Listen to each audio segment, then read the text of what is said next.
Muhammad ibn Abdullah wa ala alihi wa sahbihi wa mawala wa la hawla wa la quwwata illa billah. Yang saya muliakan para alim, para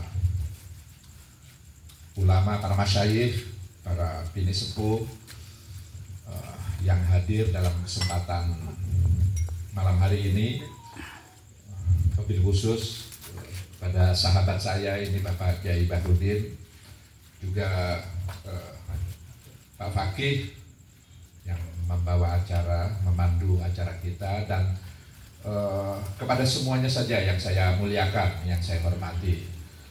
Saya merasa bersyukur, berbahagia, merasa amat sangat terhormat bisa mendapatkan kesempatan untuk dijamu seperti ini. Itu saya nggak menduga sama sekali gitu. Jadi tadi pagi saya mendampingi Pak Quraish Shihab yang bersama Gus Baha itu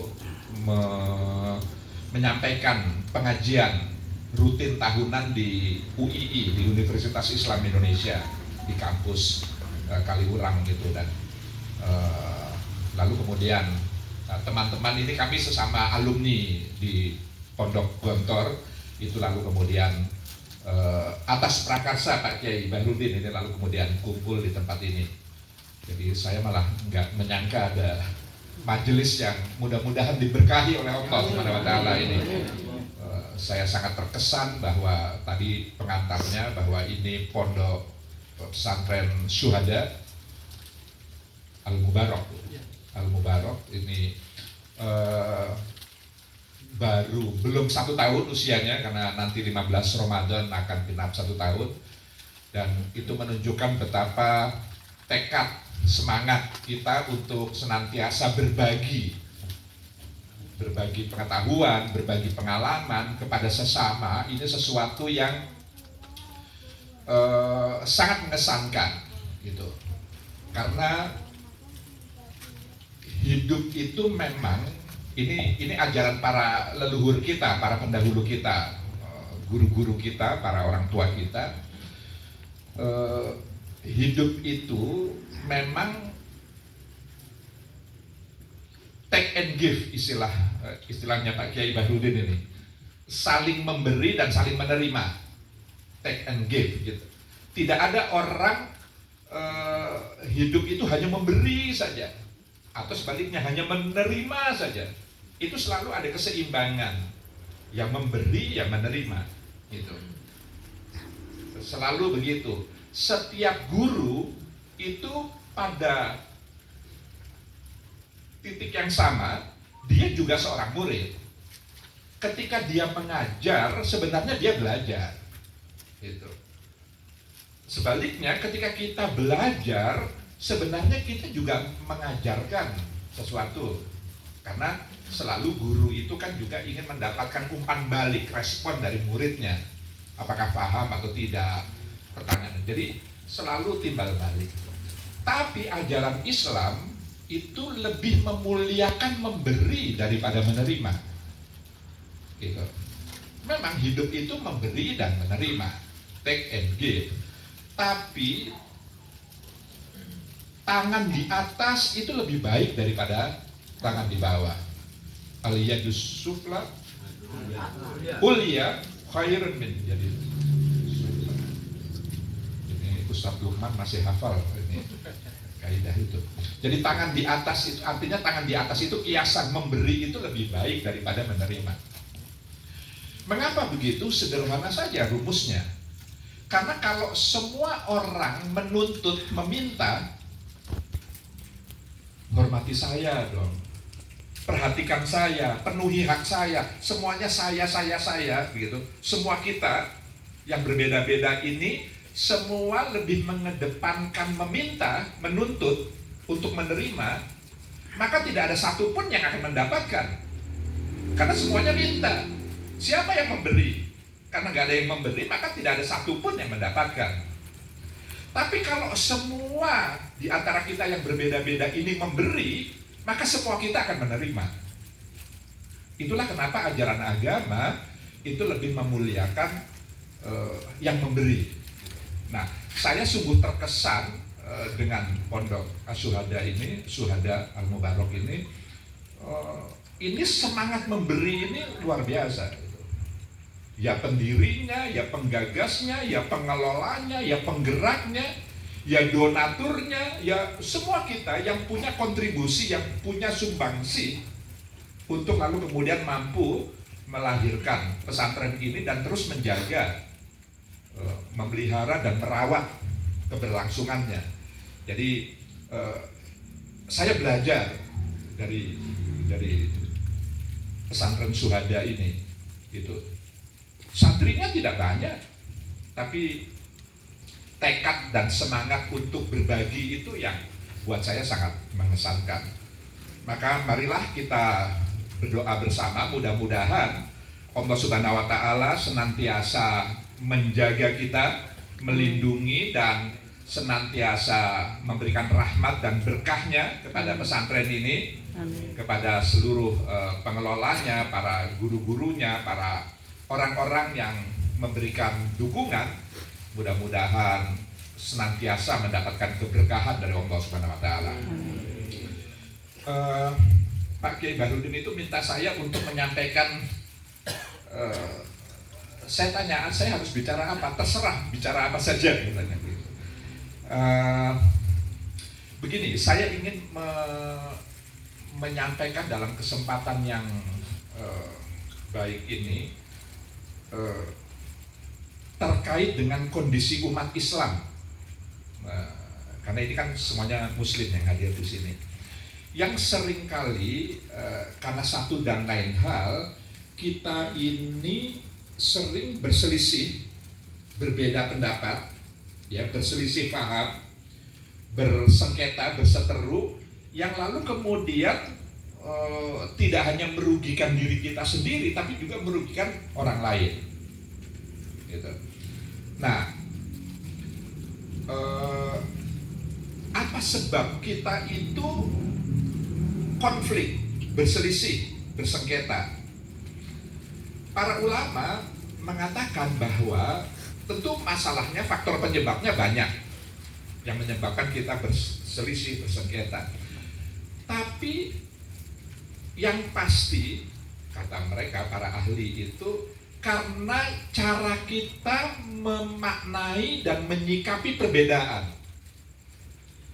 Ini yang menyebabkan kita itu suka konflik, suka sengketa. Bahkan dulu sejarah mencatat saling menumpahkan darah di antara kita. Itu karena cara kita memaknai apa itu perbedaan dan bagaimana kita menyikapi perbedaan. Nah, maka kembali kepada ajaran Islam, bagaimana Islam menjelaskan perbedaan itu. Ada dua ayat yang menarik yang bisa kita cermati, yang bisa kita pahami, kita renungkan, kita kaji, yang menjelaskan tentang perbedaan itu.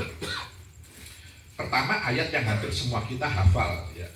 Ya ayuhan nas, ini ya ayuhan nas, Allah berseru kepada semua manusia, tidak hanya kepada umat Islam saja, tapi kepada semua manusia.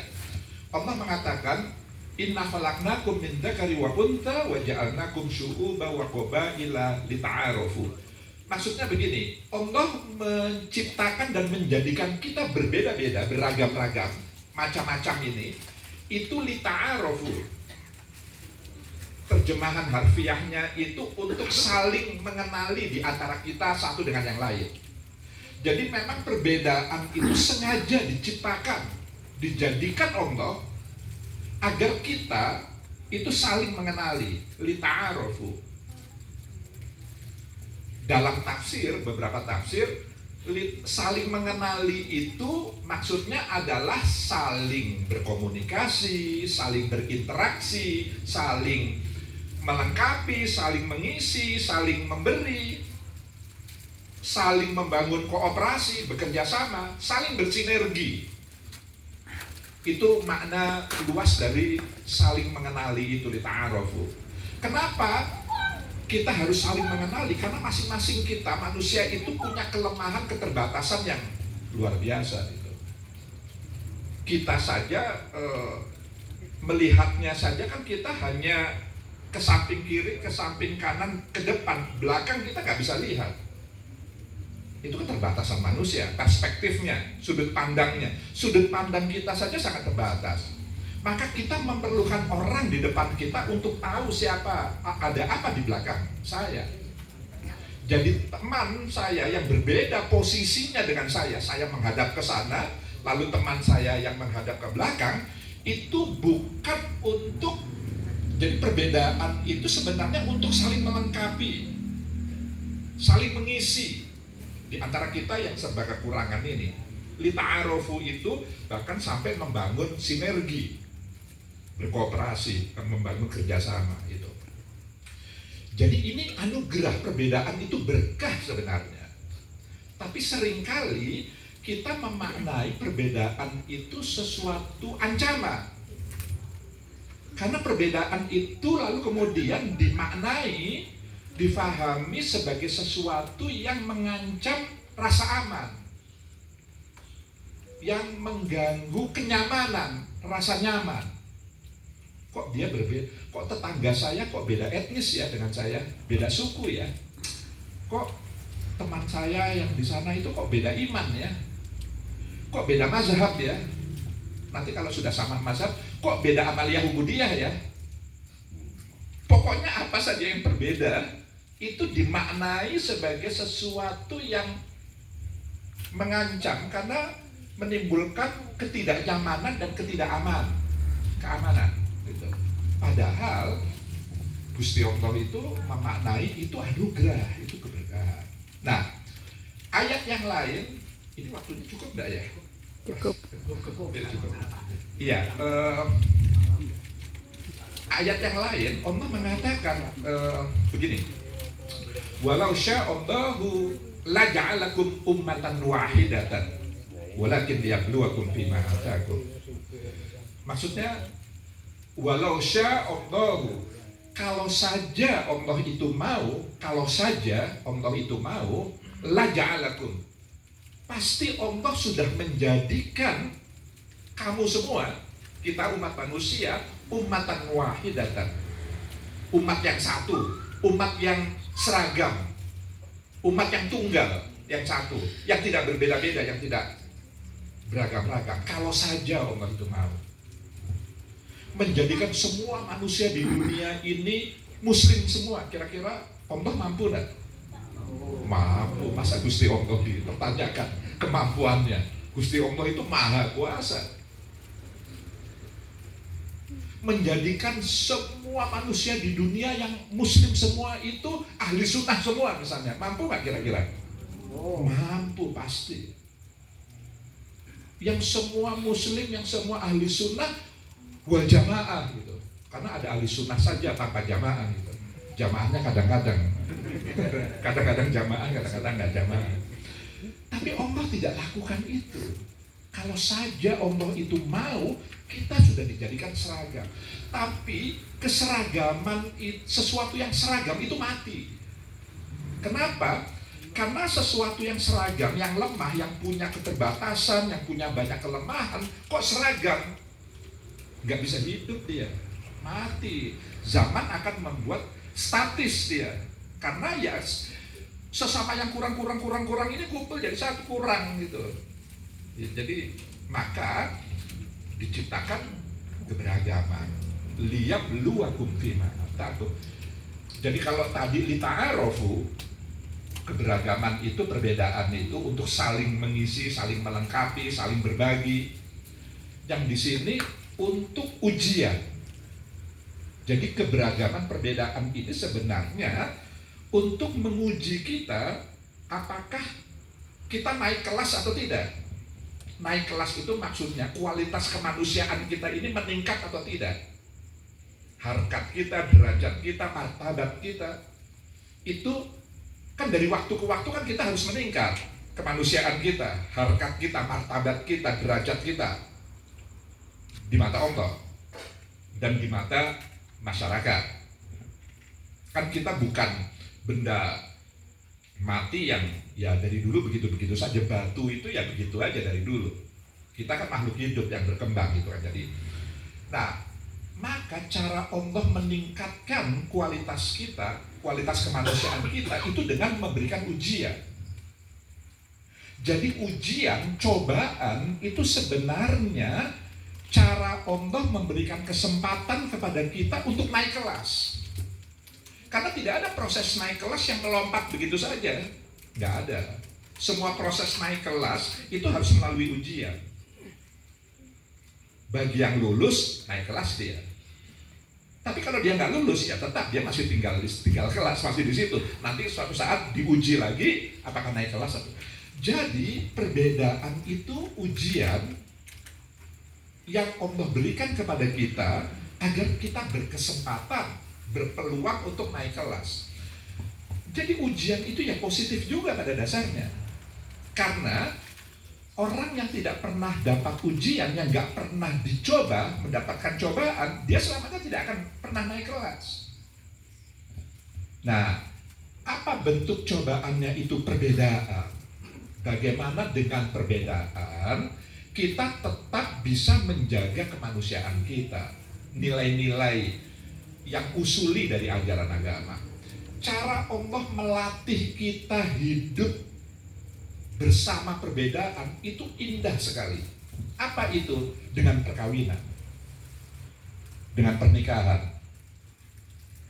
Pasangan kita itu, ini bagi adik-adik yang belum nikah, suatu saat nanti akan nikah, jangan pernah punya keinginan, cita-cita, kehendak untuk membuat atau menjadikan pasangan kita, apakah suami kita, apakah istri kita, itu sama dengan kita. Itu mustahil.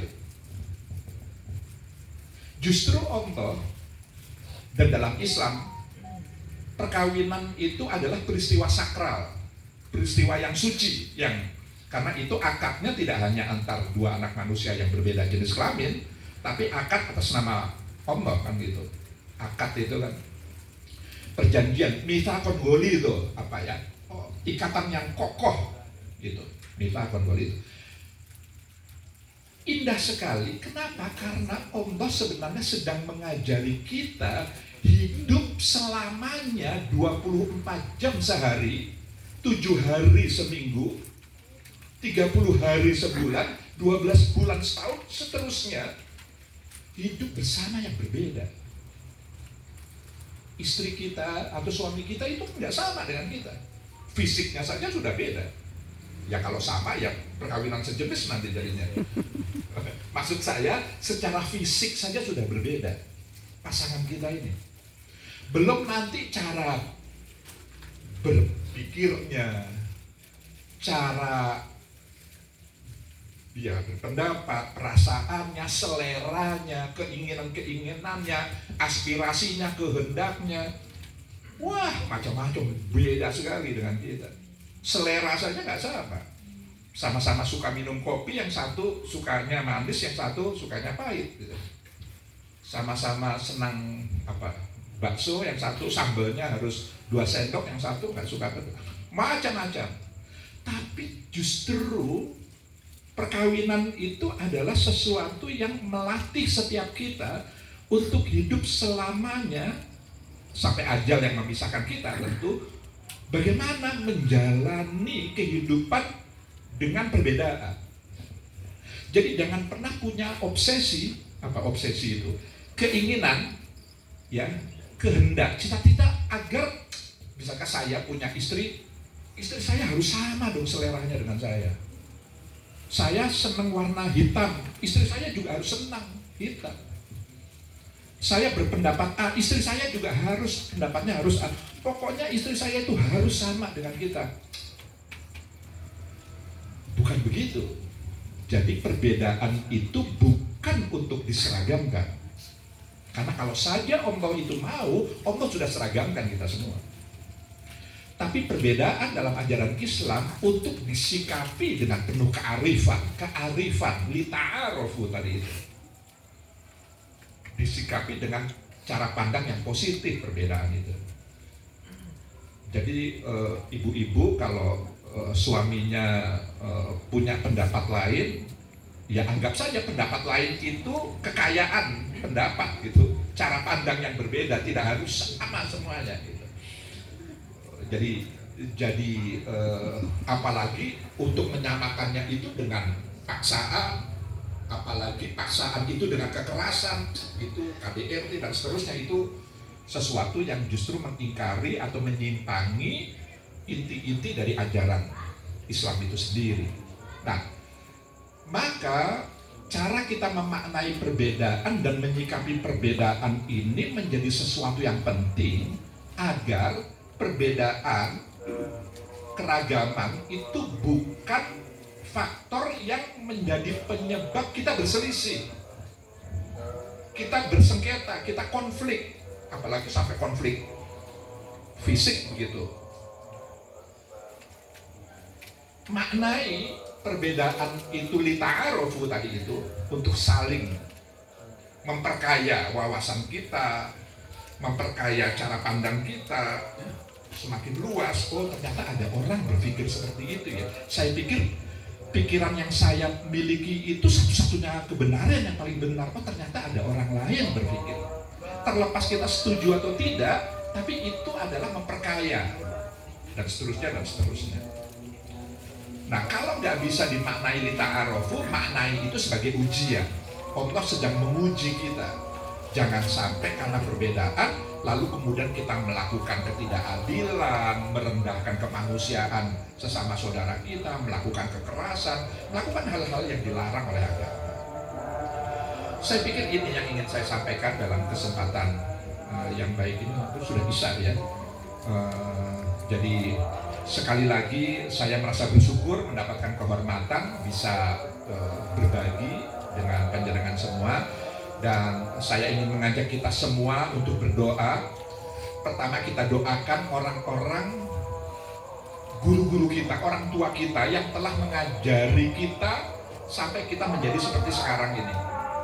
Bagi yang mereka yang sudah wafat, mudah-mudahan Allah ampuni segala kesalahan dan kehilafannya. Amin. Allah terima segala amal kebajikannya dan Allah tempatkan di tempat yang sebaik-baiknya. Amin. Bagi yang sakit, mudah-mudahan Allah angkat penyakitnya. Amin. Bagi yang mengalami kesulitan, masalah-masalah, mudah-mudahan Allah beri kekuatan, kemampuan untuk bisa mengatasi masalah-masalah itu. Amin. Juga kepada guru-guru kita, kepada orang-orang yang pernah berbuat baik kepada kita, dan khususnya kepada mereka-mereka yang telah berkontribusi memberikan sumbangsi bagi keberadaan pondok pesantren Syuhada Al-Mubarak di Kuasen. Amin. Mudah-mudahan Allah senantiasa menjaga, memelihara dan merawat semangat, tekad untuk berbagi, dan pada akhirnya Allah limpahkan rahmat dan keberkahannya kepada kita semua. Amin. Ala hadhihi niyah wa kulli niyatin sholihah wa ila hadratin Nabi Mustafa sallallahu alaihi wasallam wa alihi wa sahbihi ajma'in. Sayyidun lillahi lahumul Fatihah. A'udzu billahi minasyaitonir rajim. Bismillahirrahmanirrahim. Alhamdulillahi rabbil alamin arrahmanir rahim. Iyyaka na'budu wa iyyaka nasta'in. Ihdinas siratal mustaqim. Siratal ladzina an'amta 'alaihim ghairil maghdubi 'alaihim waladdallin.